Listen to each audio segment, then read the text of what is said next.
ಇನ್ನೊಂದು ಕೆಲವರೆಲ್ಲ ಪ್ರತಿಭಟನೆಗಳು ಕೂಡ ಇಲ್ಲೆಲ್ಲ ಮಾಡ್ಕೊಂಡು ಬರ್ತಾ ಇದ್ದಾರೆ. ಆದರೆ ಪ್ರಕೃತಿ ಕೂಡ ಇವತ್ತು ಇದೆ.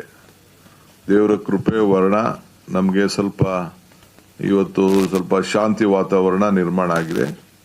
ಸೊ ನಾನೊಂದು ರಿಕ್ವೆಸ್ಟ್, ಎಲ್ಲ ಸಂಘಟನೆಗಳು, ಕನ್ನಡ ಸಂಘಟನೆಗಳು, ರೈತರು ಮತ್ತು ಪಕ್ಷದ ನಾಯಕರುಗಳಿಗೆ, ಜನತಾದಳದ ನಾಯಕರುಗಳಿಗೆ, ಅವರೆಲ್ಲರೂ ಕೂಡ 13ನೇ ತಾರೀಕು ಬಗ್ಗೆ ಕರೆದಿದ್ದಾರೆ. ಬಿಜೆಪಿಯವರೇನು ಅದಕ್ಕೇನು ನಿನ್ನೆ ಹೋಗಿ ಡ್ಯಾಮ್ ಮುತ್ತಿಗೆ ಹಾಕ್ಲಿಕ್ಕೆ ಪ್ರಯತ್ನ ಮಾಡಿದ್ರು. ಆಮೇಲೆ ಕೊನೆಗೆ ಅವ್ರಿಗೆ ವಿಚಾರ ಅರ್ಥ ಆಯಿತು. ಅವರು ಕೂಡ ದೇವರಲ್ಲಿ ಹೋಗಿ ಪ್ರಾರ್ಥನೆ ಮಾಡಿದ್ದಾರೆ. ಸೊ ಇವತ್ತು JDSನವರು ಇವತ್ತು ಬೆಳಗ್ಗೆ ಬೆಂಬಲ ಕೊಟ್ಟರು ಅಂತ ಹೇಳಿ ನನಗೆ ಮಾಹಿತಿ ಬಂದಿದೆ. ನಾನು ಎಲ್ಲರಿಗೂ ಕೂಡ ರಿಕ್ವೆಸ್ಟ್ ಮಾಡ್ತೇನೆ, ಎಲ್ಲ ನನ್ನ ಕನ್ನಡ ಸಂಘಟನೆಯವ್ರ ಹತ್ರ ನಾನು ಮಾತಾಡ್ತೇನೆ, ನಾನೇ ಖುದ್ದಾಗಿ ಮಾತಾಡ್ತೇನೆ, ಕೆಲವರು ನಮ್ಮ ಮಂತ್ರಿಗಳು ಕೂಡ ಮಾತಾಡ್ತಾರೆ. ದಯವಿಟ್ಟು ಇದಕ್ಕೆ ಅವಕಾಶ ಕೊಡೋದು ಬೇಡ. ಈ ಬಂಧನಿಂದ ನಿಮ್ಗೇನು ಪ್ರಯೋಜನ ಆಗುವುದಿಲ್ಲ. ಆಲ್ ಪಾರ್ಟಿ ಮೀಟಿಂಗ್ ಅಲ್ಲೂ ಈ ತೀರ್ಮಾನ ಬಂದಿದೆ. ಆಲ್ ಪಾರ್ಟಿ ಮೀಟಿಂಗ್ ಅಲ್ಲೂ ಕೂಡ ನಾನೊಂದು ಅಪೀಲ್ ಮಾಡಬೇಕು ಸರ್ಕಾರದ ಪರವಾಗಿ ಅಂತೇಳಿ ಎಲ್ಲರೂ ಕೂಡ ಸಲಹೆಯನ್ನು ಕೊಟ್ಟಿದ್ದಾರೆ.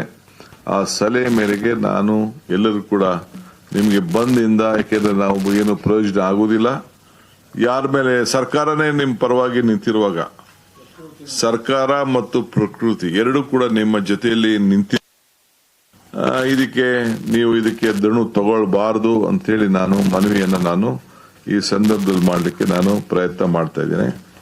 ಮುಂದಕ್ಕೆ ಪ್ರತಿ ಹಂತ ಇವತ್ತು ತಮಿಳುನಾಡವರು ಕೂಡ ಅವರು ಡಿಸ್ಟೆನ್ಸ್ ಶೇರಿಂಗ್ ಬಗ್ಗೆ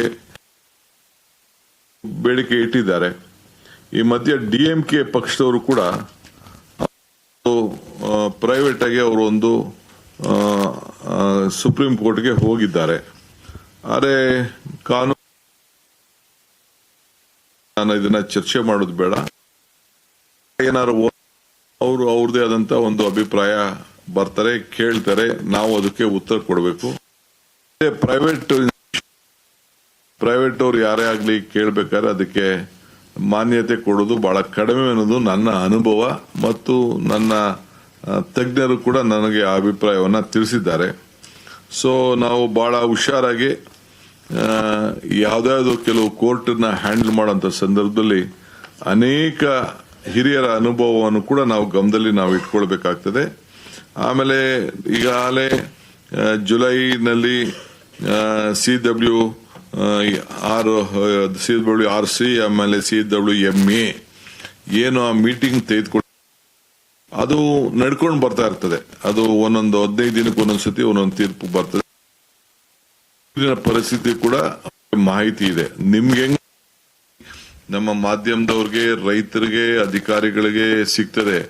ಹಂಗೆ ಕೇಂದ್ರ ಸರ್ಕಾರ ಕೂಡ, ಕೇಂದ್ರ ಸರ್ಕಾರ ಆಗಿರ್ಬೋದು, ರೆಗ್ಯುಲೇಟರಿ ಅಥಾರಿಟಿ ಇರ್ಬೋದು, ಮ್ಯಾನೇಜ್ಮೆಂಟ್ ಅಥಾರಿಟಿ ಇರ್ಬೋದು, ಎಲ್ಲರೂ ಕೂಡ ಎಲ್ಲ ಸಂದರ್ಭದಲ್ಲೂ ಕೂಡ ಮತ್ತು ತಮಿಳುನಾಡು ಕೂಡ ಅವರಿಗೆ ಎಲ್ಲ ತರದ ಮಾಹಿತಿ ಕೂಡ ತೆಗೆದುಕೊಳ್ಳಿಕ್ಕೆ ಅವಕಾಶ ಇದೆ.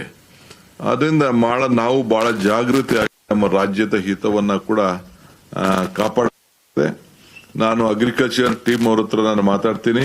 ವ್ಯವಸಾಯಕ್ಕೆ ಸಂಬಂಧಪಟ್ಟಂತೆ ಯಾವ ರೀತಿ ಮಾರ್ಗದರ್ಶನ ಕೊಡಬೇಕು ಅವರು ಕೂಡ ನಾವು ರೈತರು ಕೊಡ್ತೇವೆ.